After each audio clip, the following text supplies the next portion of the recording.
I am a bookworm through and through, and reading has shaped so many parts of my identity. Since I was a kid, it's given me a portal to explore the ways that other people live. From the Boxcar Children's Riverside home to Octavia Butler's apocalyptic futurescapes. For so many of us, reading shapes who we are, what we know, and how we connect with the world around us. But what comes so naturally to some of us isn't the case for others, including for the grandfather of our own embodied producer, Kaya Finlay. I was a painfully slow reader, and we initially thought it was slow intellect. But my mother had me tested by a school psychologist, and my intellect was 140, which is way up there. So then I was sent to another specialist, and he photographed my eyes, and my eyes didn't go all the way to the far left-hand margin. They took 3 or 4 words, and then they had to go back and pick up 2 of those words. My mother, a very fast reader, would open a book and she would read a whole line at a time. So then the conclusion was that I was dyslexic. I read backwards, essentially. Gilbert Finlay is 89 and spent 3 decades of his life as an English professor. According to Kaya, he's read more books than anyone she knows. So how does living with dyslexia shape our relationship with reading, and in turn, our relationship with ourselves? This is Embodied. I'm Anita Rao. Symptoms of dyslexia affect up to 20% of the U.S. population. It's a lifelong neurological learning disability defined by challenges with various aspects of reading, and it looks different person to person. We're going to learn all about why dyslexia happens, how we can identify it, and why better understanding dyslexia matters for all readers. But before we get into these big questions, we're going to explore dyslexia from one man's perspective. Someone whose experience with dyslexia as a kid meant that he fell through the cracks of the education system and didn't learn how to read until he was 18. Dr. Sean Robinson is an entrepreneur and a consultant. He has a PhD in literacy and language and is the author of the graphic novel series Dr. Dyslexia Dude. Hey, Sean, welcome to Embodied.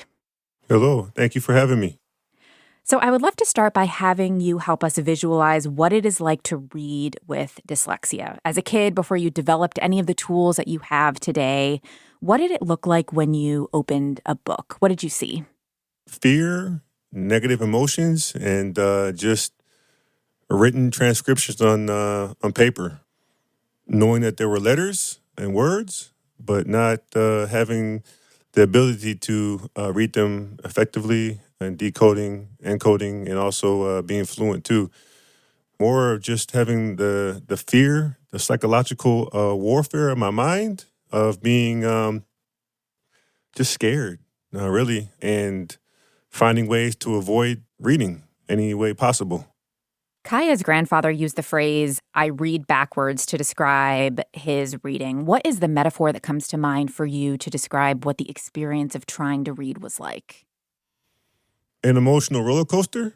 I did switch my letters around when I was younger, but really it was just the emotional roller coaster to swing back and forth of just fear, really.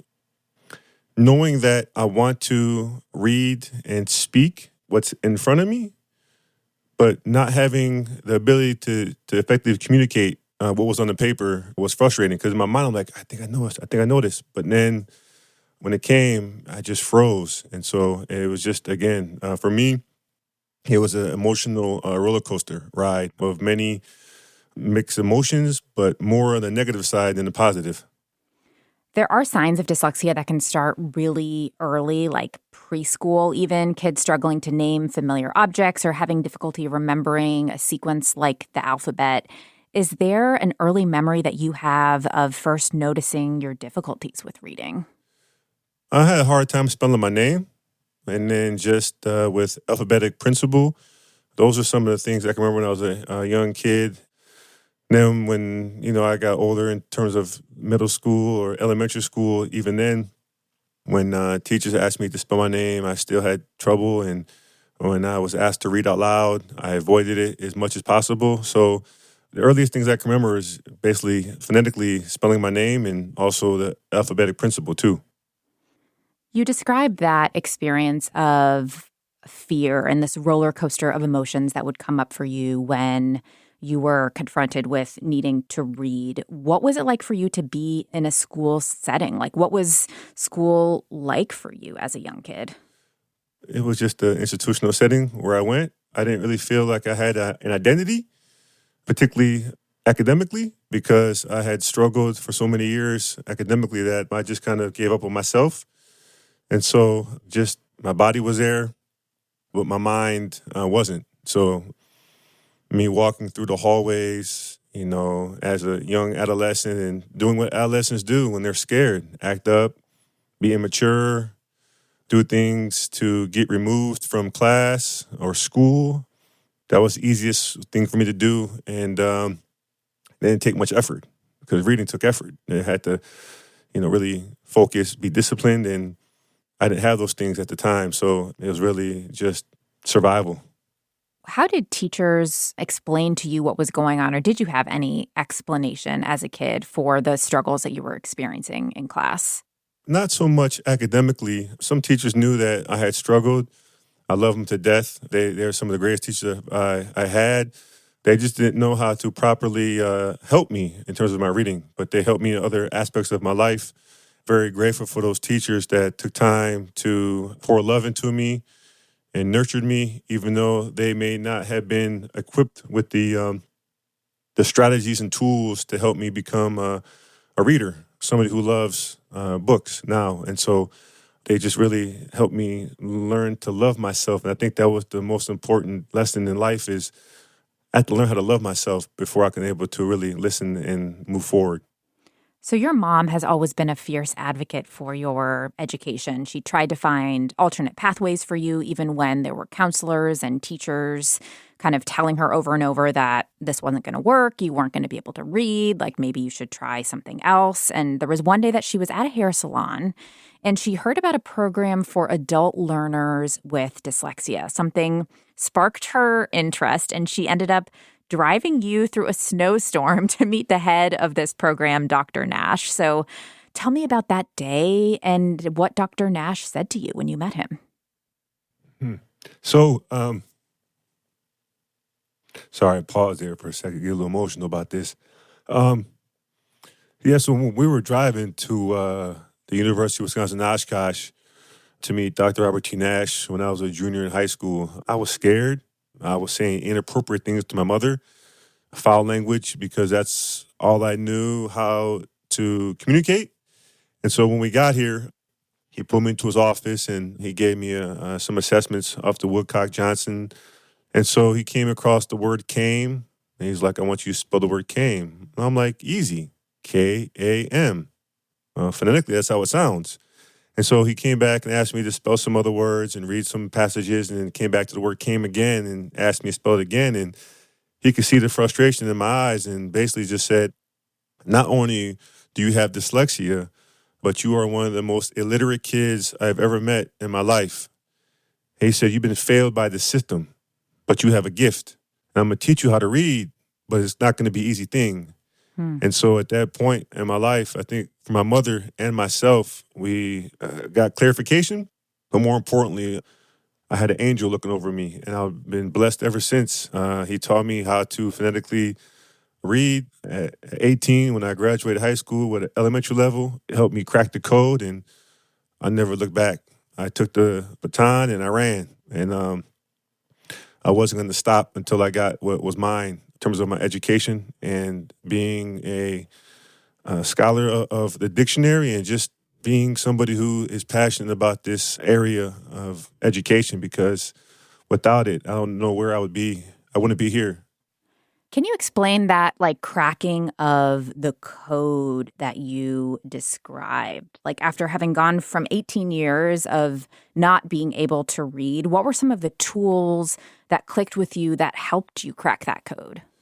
I know Dr. Wolf's going to speak on this more. For me, it was the phonetic principles, the pronunciation symbols of the Webster's Merriam Collegiate Dictionary of connecting the sounds to written print and the syllable division, all based on the dictionary. And so once he taught me how to understand the code in terms of the sound structure of our language and how it's broken up by sounds to print, I just took off. I was like, wait, this makes complete sense. And the very first word he taught me how to decode, encode was monochromatism. I mean, I'm an 18-year-old. I'm reading at elementary level. What am I doing with the word monochromatism?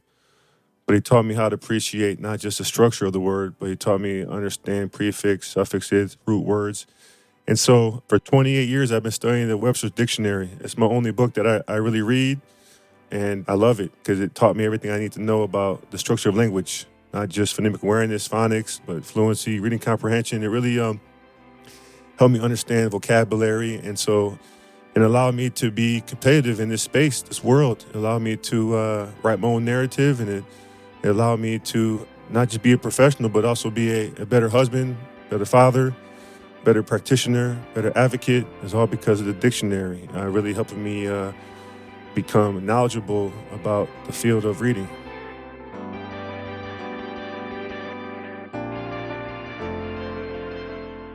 After Sean gained the literacy skills he needed through Dr. Nash's program, he went on to college and then grad school, taking every opportunity to use writing centers and mentorship help.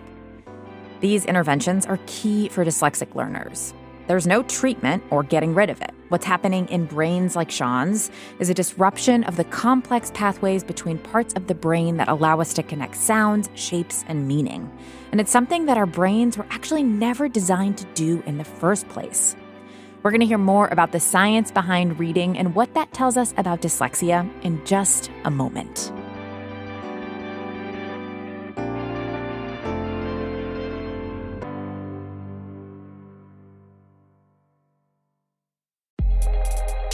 Hey, it's Anita.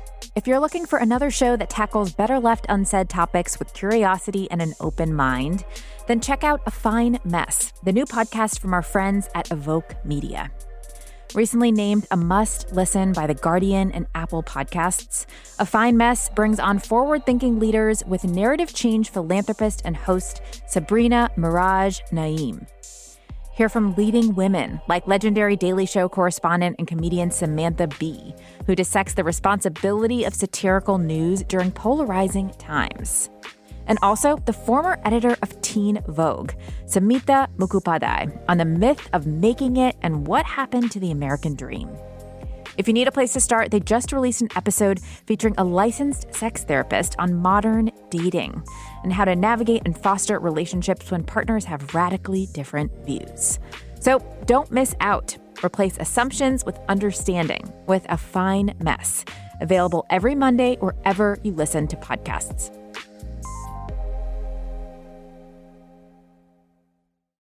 This is Embodied. I'm Anita Rao. The human brain was never meant to read. There's no genetic code for it, no one place in the brain that reading comes from. What gives us that ability instead is the brain's capacity to create new circuits from existing cognitive and linguistic structures. And when something in that circuit goes wrong, that's when learning difficulties, often classified as dyslexia, occur. Someone who's extensively studied the reading brain and dyslexia is Dr. Marianne Wolf. She's a human development and psychology scholar and the director of the Center for Dyslexia, Diverse Learners, and Social Justice at UCLA. Hey, Marianne, welcome to the show. Wonderful. It's great to be with a book lover, Anita. Well, as a book lover, I will have to tell you that it really blew my mind to learn that my brain and other human brains were not designed to read. So I need you to break this down a little bit more for me. Like, what is our brain doing when we're reading? Many people believe that reading should be considered natural, the way oral language or vision develops. And in fact, it's anything but the case, which has implications for how children read, whether they read easily or whether they struggle or whether they have a more neurologically based organization for their brain, as in dyslexia. But let me break it down just a little bit. When we are born with centers for language, for cognition, for affect, even social and emotional development. All of these things have their areas in the brain that we might want to call either networks or circuits. But with reading, there's no circuit there. And what we have, just as you intimated, Anita, is this beautiful design principle. And the brain is unlike other species in that it not only has the programmed areas like language and vision that just unfold, but we have the capacity to learn new things. And literacy and numeracy are inventions. They don't exist within the brain. What we do is make new connections among those original parts. So what reading is really, if you want to think about like the circuit inside a house, it's a new circuit that connects the existing circuits in a totally new way. And when we talk about a reading circuit, the first part of that circuit is the cognitive. It's not just connecting, it's understanding the concept that words are made of sounds and letters stand for those sounds. When we look at how writing originated 4,000 and 5,000 and 6,000 years ago, it came out of a concept. And the concept is that words are made of sounds and you can make visual symbols for those sounds. That's a conceptual leap that took 2,000 years between the Sumerians and the Greeks for us to learn. And we give kids 2,000 days to make that conceptual understanding. For sure. And because it is a complex circuitry, even under the best conditions. Yes. So when someone has dyslexia, why is that happening, given what we know about this circuit that the brain creates in order to read? Great. Now, I'm going to make it kind of simple, but related to what Sean said. That circuit has a visual system, and the visual system has to be connected to the language system. Now, the language system has a very important set of linguistic systems. If you talk about the dictionary, you're not just talking about the sounds, you're talking about the meanings, you're talking about these little tiny morphemes. I just love that the first word he was looking at was monochromatism. That's a word full of little parts called morphemes. English language is connecting the sounds, those are the phonemes, the meanings, that's what the dictionary gives you in semantics, the way the word is used, that could be a noun or verb, the syntax, and those little parts, those morphemes. So when the brain is making a reading circuit, it has to connect all those visual parts with all those language parts, with all those cognitive parts, and even over time, the emotional parts, the affective parts. In dyslexia, many of our individuals have difficulties with what is called the phoneme system, not understanding that those words that we have these sounds, the smallest of which are called phonemes. They can also have difficulties in the fluency or the speed with which those parts have to come together. That's when we have different forms of dyslexia. Sean actually said that he reversed letters or reversed parts of words for a while. We all do that. What is different is that dyslexics take a longer time with those reversals. I want to pause you there because you're setting up this complex kind of landscape of understanding that dyslexia can manifest in a variety of different ways. It's caused by a variety of different things. There's no one way that it presents. You were doing this research. You were well into kind of understanding these things. And then you became a mother, and your son has dyslexia. And I'm curious about what it was like to notice his symptoms emerge, and what were some of the first things that flagged to you that this might be happening for him? I really want to say that it was one of the great moments in my life when I realized that my 3 and 4-year-old son was on his way to having a dyslexic profile, even though at the time my clinical psychologist husband said, "Oh, don't pathologize, aren't you?" I said, "Oh my gosh, if only that were the problem here." And what you're asking is, did I notice things? And yes, I did. And one of the first things is that unlike the grandfather, the 89-year-old dyslexic, it wasn't about vision. It was about the language system. And he made one of the most beautiful sets of what we call circumlocutions, talking around the word because he couldn't retrieve the word. We were looking and teaching him a little bit about stars. We were on Cape Cod, and we were telling him about the Little Dipper and the Big Dipper. And then by chance, we're at a drive-in with a John Wayne movie where they had these tin cups. And we asked Ben whether or not he could recognize the Little Dipper. And he said, "Oh, that's that cowboy cup full of stars." I thought, oh my gosh, that is so beautiful. But it is so indicative of the way that our system, when it tries to retrieve a word, is actually, in some instances of our children, unable to get right to the exact word. Now, where that goes, Anita, is into an area of research called naming speed. Naming being a more common word for the retrieval process of words that we have to name.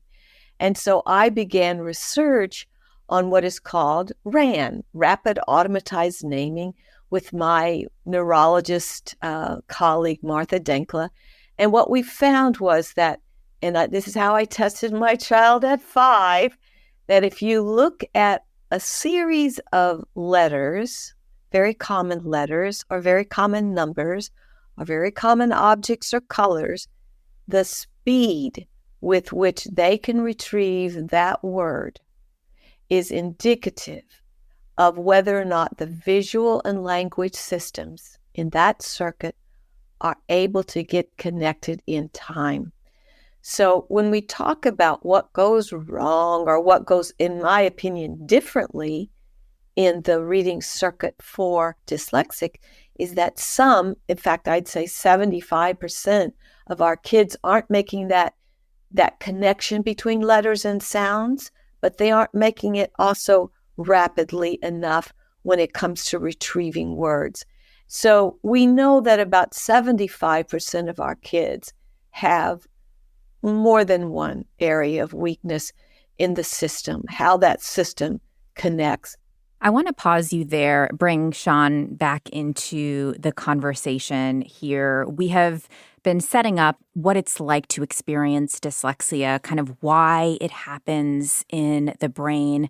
And Dr. Sean Robinson, I would love to put to you, starting the conversation about interventions. You had your own experience of an intervention when you were 18. It was a multisensory approach to reading, and that's the kind of approach that is often used today. Can you talk about the engaging of various senses and how that helped you grasp reading in a different way? It was the whole multi-sensory instruction: see it, say it, write it, sequential, explicit, direct, not any room for any errors. And it just, that process itself really allowed me to appreciate not just the learning process, but it also allowed me to appreciate language and how it was delivered to me in that way. And so having that type of instruction that was multi-sensory, explicit, direct, systematic, sequential, no room for any errors, really allowed me to understand the process of learning, and also carried over to my writing and my mathematics too, because mathematics is sequential, left to right, top down. And so the things I had learned with decoding and encoding were transferable to a lot of other learning skills, but also life skills itself too. And so it really set the stage for my my growth, not just as a student, but also as a human too. So you were an adult when you got your diagnosis, when you experienced this intervention, and now you spend time in classrooms working with other adults. What does carrying out interventions look like when you're working specifically with older teens or with adults who have for years not been able to read? Success, give them an opportunity. I do it with my two boys. My oldest is 10 and my youngest is 7, and neither of them have dyslexia. And when they were in my wife's womb, she laughed at me because I read the dictionary to them when they were in the womb still. And when they came out, instead of reading nursery rhymes to them, I read the dictionary and the sound structure of our language. And so now my sons use the dictionary, look up words themselves phonetically, they spell it. They've received more 100% on their spelling test than I ever did in my entire career. And even with older students, it just gives them a sense of confidence, independence, and self-empowerment. And that's what Dr. Nash gave me, was the tools to learn how to fish myself. And so once I teach the students how to do it themselves, it's a home run from there. They take off and they run. And that's what I want them to do, is become independent in their own language acquisition and appreciating language. And as Doc said too, understanding not just the sound structure, but morphemes and prefixes, suffixes, root words, the structure of language, the etymology, the root, the adjective, also part of speech. So there's so many things that go into it. And that whole process, the multisensory procedure, it was a lifesaver. It just really just helped me appreciate language. And so I do the same thing that Doc taught me, and I just try to carry on the message of hope and try to give adolescents or adults the tools that I had learned to try to help them as they navigate through their own academic and social journeys of life.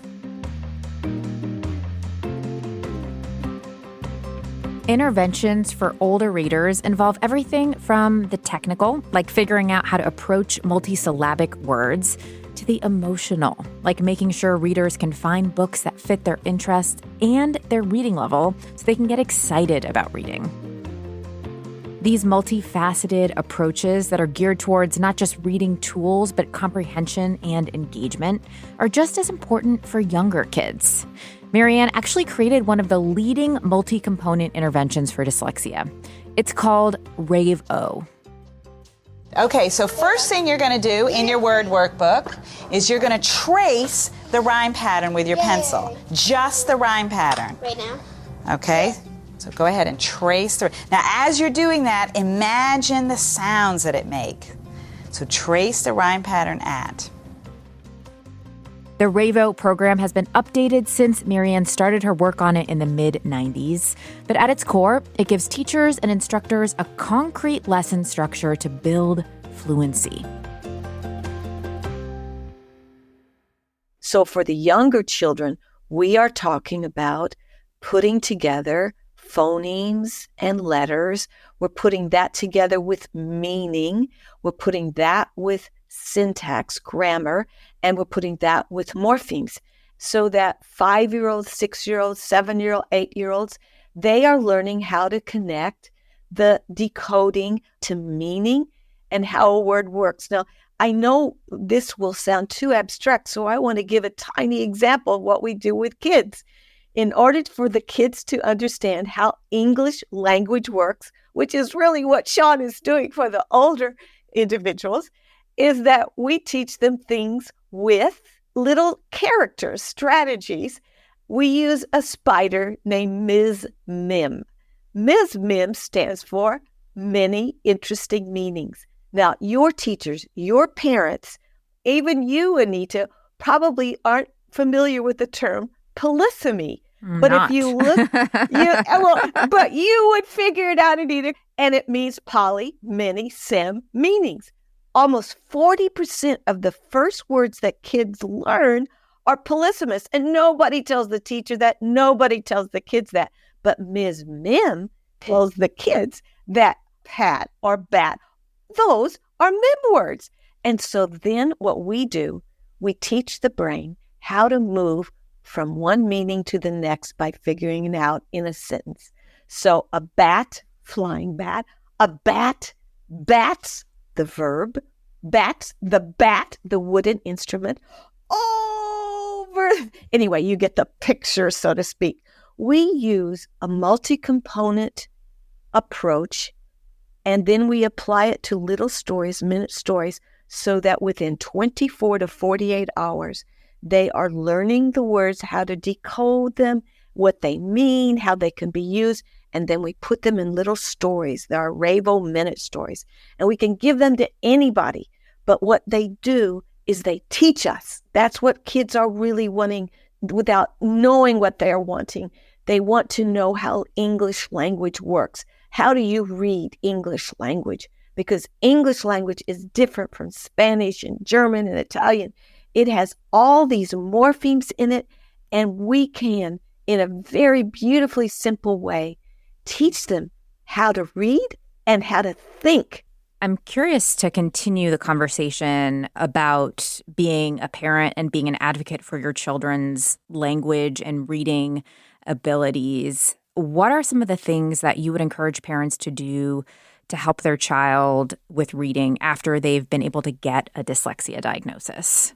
Well, reading is not just about decoding. It's about thinking what it means. And so we have a whole emphasis on what we call deep reading.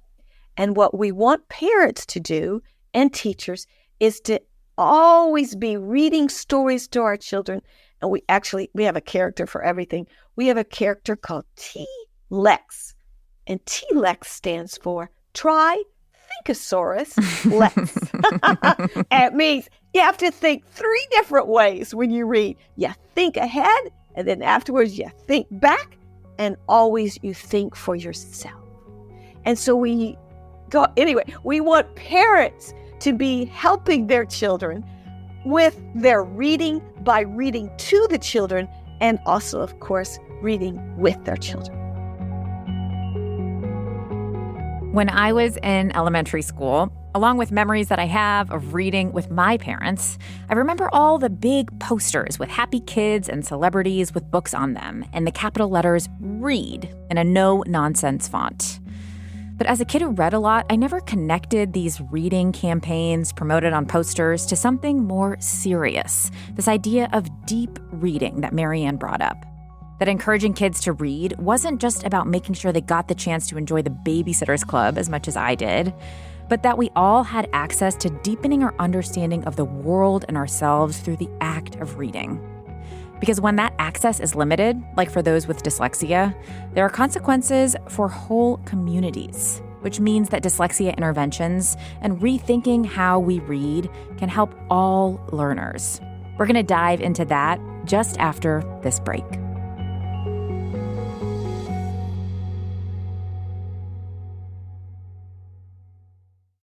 This is Embodied. I'm Anita Rao. You didn't learn it here first, but we'll say it. Reading is fundamental. But what does it mean to read? And how can expanding that definition shape the futures of dyslexic students and others with learning differences? Former teacher and learning specialist Eso Romero has thought a lot about these questions. During her time teaching in independent schools, she worked with a dyslexic student who changed her view of what it meant to read. I imagine that most people remember having to read every night for 30 minutes and fill in a reading log of what you read. And you think about this assignment, how it may have felt for struggling readers, and perhaps what battles resulted at home between children and parents because of this assignment. When we think about reading and the purposes behind it, it's to gather information, to learn, to be entertained. It's often a means to an end. And so I think when I was working with this student, she helped me learn that reading doesn't have to happen in the way that, neurotypical learners read. So for reading log, they could read in the traditional way. They can learn to listen to audiobooks. They could read in a way where they're just reading picture books. It was something that was more flexible in a way that also worked for their family. And giving them a choice actually helped own their experience of learning, as well as include the family members and making it more of a family setting for reading.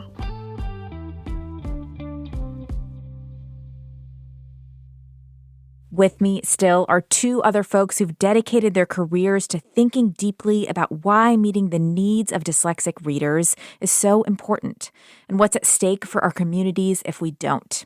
Scholar Dr. Marianne Wolf and author Dr. Sean Robinson. So, Sean, you set up the experience of being a little kid struggling in the classroom with frustration and confusion, and this is a common experience for kids with dyslexia, and then shame kind of enters the conversation and can develop really early. What have you learned specifically in your research about young Black boys, about how shame and feelings around dyslexia tend to manifest for them? Without generalizing, I just think that, when we talk about Black boys in general, there's always a negative stigma to them about their capabilities in school, learning. They're defined by things that may keep them from moving forward, limited resources, lack of resources in school in terms of teacher preparation. And so when I started my dissertation, I was really focused on the intersectionality of race and dyslexia. Given my own experiences, I want to try to shed light on Black boys with dyslexia, and reading the literature on dyslexia really opened my eyes to my experiences, and then the deficit thinking about what we can and cannot accomplish in life. And that's where I actually got connected with Dr. Wolf. Was in my doc program, reading her work, and it really inspired me to dive deeper into it, and also just really understand the implications of literacy and Black boys. And that's where I kind of pivoted to after I finished and started to write graphic novels with my wife, because I wanted to make sure that the graphic novels that we wrote were empowering not just students with dyslexia, but Black and brown students who can see themselves in a positive light and reflective of accomplishing great things in life, regardless of where they come from, what environment they live in, if they're a single parent, two parent, whatever the case may be, that they are capable of achieving greatness. And that's the message we want to deliver in our graphic novel series. And we're intentional about making it the characters Black and of color too, to represent diverse populations of students. You're talking about your Dr. Dyslexia graphic novels that are loosely based on your own experience, are a bit autobiographical. And one of the things that strikes me about them is that they are kind of getting to breaking down one of the core myths that lingers around dyslexia that kind of links reading difficulties to intelligence. Can you break down that myth for me and how you try to get at that with Dr. Dyslexia Dude? I tell kids, even in the message of the book, you can do anything you want to do.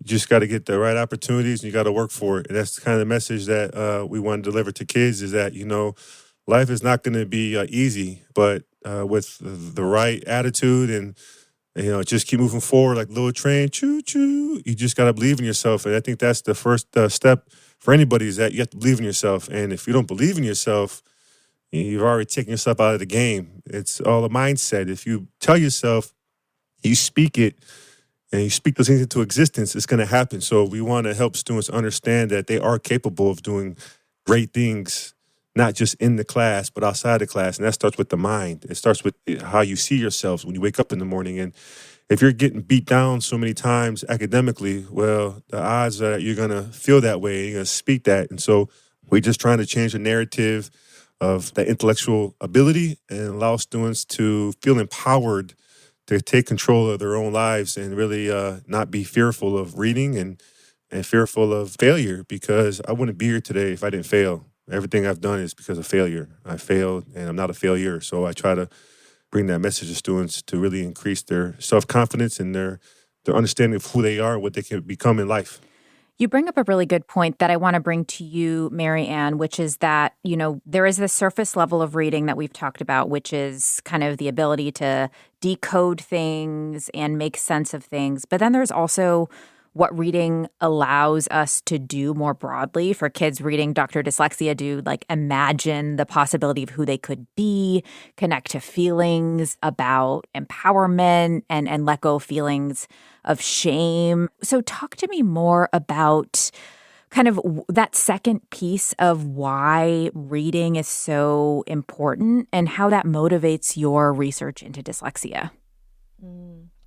Anita, you set this up both now and a little earlier. Reading is hardly only decoding. Reading is giving us the chance to delve into what we know and what we don't know and what we will have as an insight into the lives of others. And when Sean is talking about making sure that our children and our adolescents have a sense of what their potential is, what they could do, deep reading gives us the opportunity to try on the chance to be better than who we are or more than what we know. But Sean said something else, and I'm using his words because they're so powerful. When he talks about failure is important, this is really a piece of what we want especially our young children who are diagnosed with dyslexia, to realize that when you don't know something, that's an opportunity to figure out why and what you can do better, instead of looking at failure as something just negative, but to transform it. Before I entered the field of reading, I had 2 degrees in English and went on a Peace Corps-like volunteer program in which I thought I was going to teach reading, but no one had prepared me. And I was in a way like the first whole language teachers. I believed that literature was enough to have children learn. No, that's what is the goal, but it's not the beginning. And so what I learned as a failure is that so many of our children need to have those foundational skills, those multiple components. They need to learn to connect them so that they can connect that to the story aspect. The beauty of deep reading is that it is connecting those early decoding processes to ever more sophisticated cognitive processes like perspective taking and empathy, feeling what it is to be with another person's identity or feeling, and then inferring, understanding that what we're reading has things below the surface that we can figure out and check with what we know. Does that fit what we know or does it not? And to have us learn to analyze, we need to have our children able to be critically analyzing what they're reading so they understand whether it is the truth or misinformation, or worst of all, intentional disinformation. That's what connecting, decoding, and deep reading can give our youngsters. Sean, let me bring you in here and ask you about your relationship with reading and deep reading today. Dyslexia is a lifelong learning disability, which means that even though you have the tools and the skill set to decode, it doesn't mean that reading is without challenges. So what is your relationship now to opening up a book and to being able to find that place of deep reading? My wife always laughs at me because there's only one book I read. It's the dictionary. I literally read it when my kids were in school, when they go to sleep, on the weekends.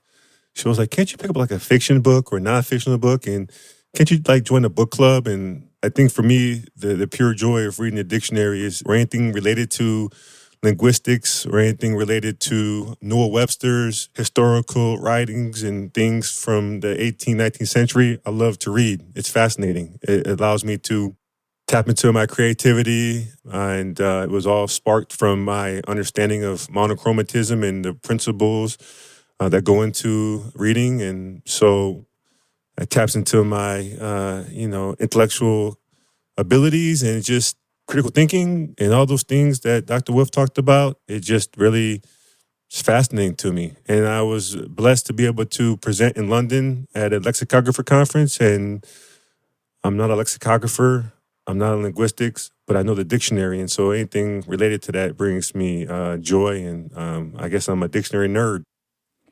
You have two kids that you've referenced throughout this conversation. They're in elementary school. I'm curious about what kind of approach you take to advocating for their literacy experiences, given your own background. Both of my sons read novels.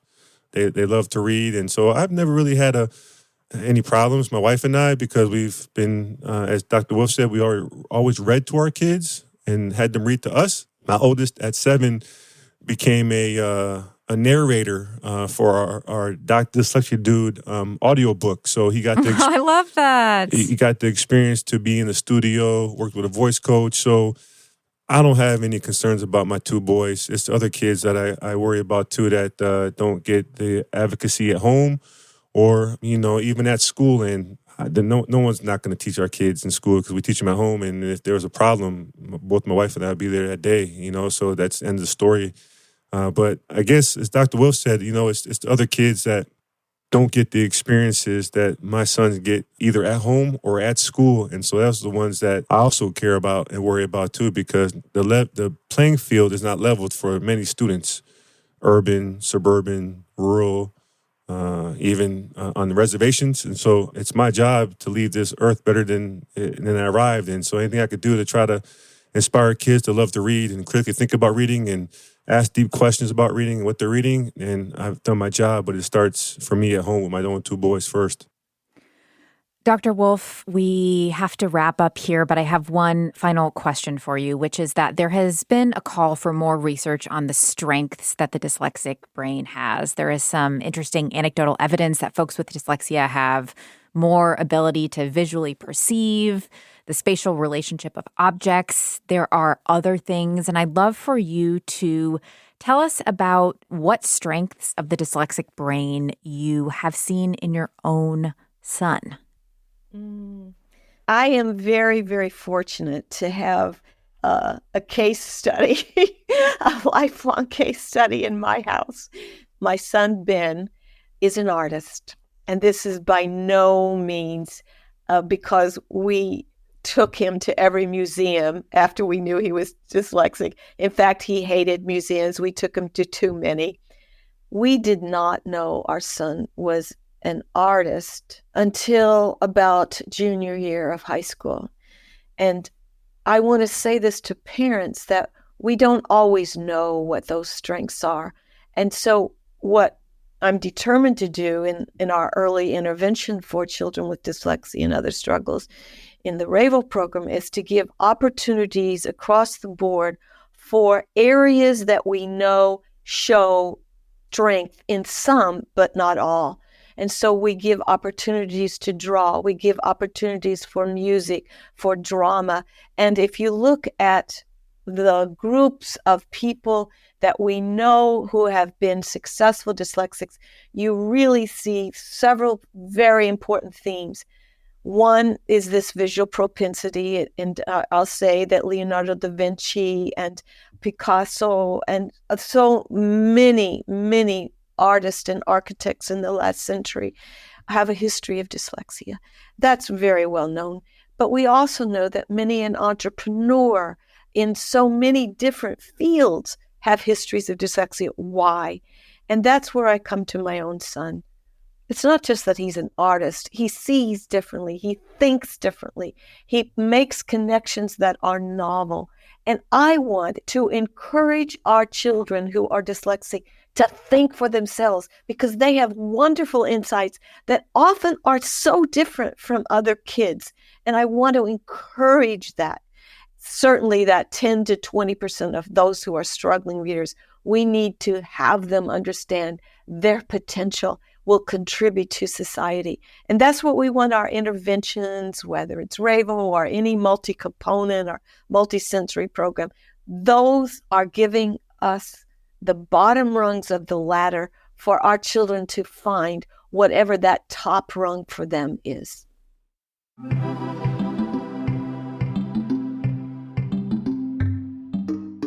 Embodied is a production of North Carolina Public Radio WUNC, a listener-supported station. If you want to lend your support to this podcast, consider a contribution at WUNC.org now. Special thanks to Esso Romero for contributing to this week's show. We appreciate you. This episode was produced by Kaya Finlay and edited by Amanda Magnus. Nina Scott is our intern, and Jenny Lawson is our technical director. Quilla wrote our theme music. If you have any thoughts after listening to this episode, we would love to hear them. Leave us a voice note in our virtual mailbox SpeakPipe. You can find that link in the show notes of this episode. Another great way to support our podcast is by texting your favorite episode to a friend or posting about us on social media. Tag @EmbodiedWUNC. Until next time, I'm Anita Rao, taking on the taboo with you.